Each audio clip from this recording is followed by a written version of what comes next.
യൂട്യൂബിനകത്ത് വന്നിട്ടുള്ള പുതിയ ഈ ഫീച്ചർ നിങ്ങൾക്ക് ലഭിച്ചോ? കാണാൻ ജെമിനിയുടെ ലോഗോ ആണ്. AI ഫീച്ചർ ആണെങ്കിൽ ഇത് പ്രവർത്തിക്കുന്നത് ജെമിനി ആപ്പ് പോലെയല്ല. നമുക്ക് യൂട്യൂബിനകത്ത് ഒരുപാട് പ്രയോജനമുള്ള ഓപ്ഷനാണ് ഇപ്പോൾ വന്നിട്ടുള്ളത്.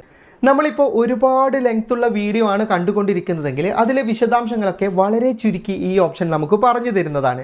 അതുമാത്രമല്ല, നിങ്ങൾ അന്യഭാഷാ വീഡിയോ ആണ് കണ്ടുകൊണ്ടിരിക്കുന്നതെങ്കിൽ അതിലെ വിശദാംശങ്ങളൊക്കെ നിങ്ങൾക്ക് നിങ്ങളുടെ ഭാഷയിൽ ഇത് ട്രാൻസ്ലേറ്റ് ചെയ്ത് തരുന്നതാണ്. വേറെയുമുണ്ട് പ്രയോജനം. ഇപ്പോൾ ഒരു വീഡിയോയിൽ തന്നെ പല വിഷയങ്ങൾ സംസാരിക്കുന്നുണ്ടാവും. അപ്പോൾ അതിൽ ഏതെങ്കിലും ഒരു വിഷയത്തെക്കുറിച്ച് മാത്രമാണ് നിങ്ങൾക്ക് അറിയേണ്ടതെങ്കിൽ ആ വിഷയം മാത്രം നിങ്ങൾക്ക് കണ്ടെത്തി തരാൻ ഈ ഓപ്ഷൻ സഹായിക്കും.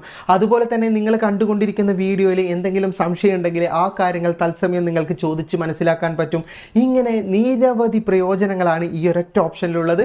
ഇങ്ങനെ പറഞ്ഞാൽ നിങ്ങൾക്ക് മനസ്സിലാവില്ല. അതുകൊണ്ട് തന്നെ ഇതിൻ്റെ കൂടുതൽ വിശദാംശങ്ങൾ വീഡിയോയിൽ പറഞ്ഞു തരാം. ഈ ഒരു ഓപ്ഷൻ പരീക്ഷണാടിസ്ഥാനത്തിൽ യൂട്യൂബിനകത്ത് ഇപ്പോൾ വന്നിട്ടേ ഉള്ളൂ. അതുകൊണ്ട് തന്നെ നിങ്ങൾക്ക് എല്ലാ വീഡിയോയിലും ഈ ഒരു ഓപ്ഷൻ കാണാൻ സാധിക്കുന്നതല്ല. ഭാവിയിൽ നിങ്ങൾ അപ്ലോഡ് ചെയ്യുന്നതും നിങ്ങൾ കാണുന്നതുമായ എല്ലാ വീഡിയോയിലും ഈ ഒരു ഓപ്ഷൻ ലഭിക്കുന്നതാണ്. ആദ്യം ഈ ഒരു ഓപ്ഷൻ എവിടെയാണുള്ളത്, എങ്ങനെയാണ് പ്രയോജനം എന്നൊക്കെ കാണിച്ചു തരാം. ഞാനിപ്പോൾ ഒരു യൂട്യൂബ് വീഡിയോ പ്ലേ ചെയ്തിട്ടുണ്ട്. അപ്പോൾ നിങ്ങൾക്ക് ഇപ്പോൾ ഇവിടെ വലതുഭാഗത്തായിട്ട് ഇതുപോലെ ജെമിനിയുടെ പോലെയുള്ള ഒരു ഐക്കൺ കാണാൻ സാധിക്കുന്നതാണ്. ഇനി ഇതിൻ്റെ പ്രയോജനം കാണിച്ചു തരാം. യൂട്യൂബിൽ നമ്മൾ ഏതെങ്കിലും ഒരു വീഡിയോ പ്ലേ ചെയ്യുമ്പോഴാണ് ഈ ഒരു ഓപ്ഷൻ വരുന്നത്. ഇനി ആ വീഡിയോയിൽ നമുക്ക് എന്തെങ്കിലും സഹായം ആവശ്യമുണ്ടെങ്കിൽ ജസ്റ്റ് ആ ഓപ്ഷനിൽ ക്ലിക്ക് ചെയ്താൽ ഇംഗ്ലീഷിലാണ് ഇതുപോലെ ഓപ്ഷൻ വരിക. താഴെ ഡിസ്ക്രിപ്ഷൻ എഴുതേണ്ട ഓപ്ഷൻ ഉണ്ട്. ഇനി ഇപ്പോൾ ഞാൻ കാണിച്ചു തരാം. ഈ വീഡിയോ 5 മിനിറ്റോളം ദൈർഘ്യമുള്ള വീഡിയോ ആണ്. അപ്പോൾ ഇതിലെ വിശദാംശങ്ങൾ വളരെ ചുരുക്കി നിങ്ങൾക്ക് അറിയണമെങ്കിൽ, അല്ലെങ്കിൽ ഇതൊരു അന്യഭാഷ വീഡിയോ ആണെങ്കിൽ നിങ്ങൾക്ക് ഏത് ഭാഷയിലാണ് അറിയേണ്ടത് ആ ഭാഷയിൽ ചോദ്യം ചോദിക്കാം. ഞാനിപ്പോൾ മലയാളത്തിലാണ് ടൈപ്പ് ചെയ്യുന്നത്. അതുകൊണ്ട് തന്നെ എനിക്ക് മലയാളത്തിൽ മറുപടി ലഭിക്കും.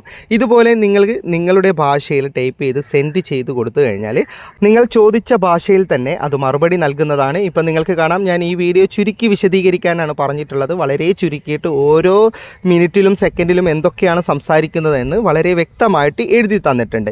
ഇനി നമുക്ക് ഈ വിഷയത്തിൽ എന്തെങ്കിലും ചോദ്യങ്ങൾ ആവശ്യമാണെങ്കിൽ താഴെ ഇതിൽ സംസാരിക്കുന്ന എല്ലാ വിഷയത്തിൻ്റെയും ചോദ്യം അത് തന്നെ തയ്യാറാക്കി തരുന്നതാണ്.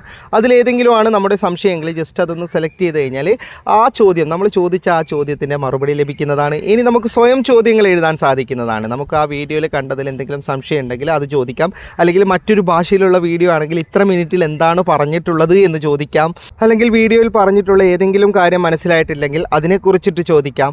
ഒരുപാട് വിഷയങ്ങൾ സംസാരിക്കുന്ന വീഡിയോ ആണെങ്കിൽ അതിൽ നിങ്ങൾക്ക് ആവശ്യമുള്ള വീഡിയോ ഏത് സെക്കൻഡിലാണ് ഏത് മിനിറ്റിലാണെന്ന് ചോദിച്ച് മനസ്സിലാക്കി അത് മാത്രം കാണാൻ സാധിക്കുന്നതാണ്. ഇങ്ങനെ ഒരുപാട് പ്രയോജനങ്ങൾ ഈ ഒരൊറ്റ ഓപ്ഷനെ കൊണ്ട് തന്നെ നമുക്ക് ലഭിക്കാൻ പോവുകയാണ്. പിന്നെ ഇത് എല്ലാ വീഡിയോയിലും ഇപ്പോൾ ലഭിക്കില്ല എന്ന് പറഞ്ഞല്ലോ. ഞാനിപ്പോൾ FTM ക്രിയേഷൻ്റെ തന്നെ മറ്റൊരു വീഡിയോ കാണിച്ചു തരാം. ഇതിൽ ഇങ്ങനെ ഒരു ഓപ്ഷനെ കാണിക്കുന്നില്ല. ഇതുപോലെ തന്നെ നിങ്ങൾക്ക് ഈ ഓപ്ഷൻ ലഭിക്കുന്നില്ലെങ്കിൽ നിങ്ങൾ വിഷമിക്കേണ്ട. അടുത്ത് തന്നെ നിങ്ങൾ അപ്ലോഡ് ചെയ്ത വീഡിയോ ആയാലും നിങ്ങൾ കാണുന്ന വീഡിയോ ആയാലും എല്ലാത്തിലും വരുന്നതാണ്. അതുവരെ കാത്തിരിക്കുക. അപ്പോൾ ഇപ്പോൾ ഏതെങ്കിലും ഒരു വീഡിയോയിലുണ്ടെങ്കിൽ നിങ്ങൾ പോയിട്ട് ഈ ഒരു ഓപ്ഷൻ ഒന്ന് പരീക്ഷിച്ച് നോക്കുക. വീഡിയോ ഇഷ്ടപ്പെട്ടെങ്കിൽ ലൈക്ക് ചെയ്യുക, നിങ്ങളുടെ അഭിപ്രായം കമൻറ്റ് ചെയ്യുക. ഒരുപാട് സുഹൃത്തുക്കൾക്ക് ഉപകാരപ്പെടും. ദയവായി ഷെയർ ചെയ്യുക. ഇതുപോലെയുള്ള വീഡിയോകൾ ദിവസേന ലഭിക്കാൻ FTM ക്രിയേഷൻ്റെ ഫേസ്ബുക്ക് പേജും യൂട്യൂബ് ചാനലും സബ്സ്ക്രൈബും ഫോളോയും ചെയ്യാൻ മറക്കരുത്. അപ്പോൾ വീണ്ടും കാണുന്നത് വരെ ഗുഡ് ബൈ.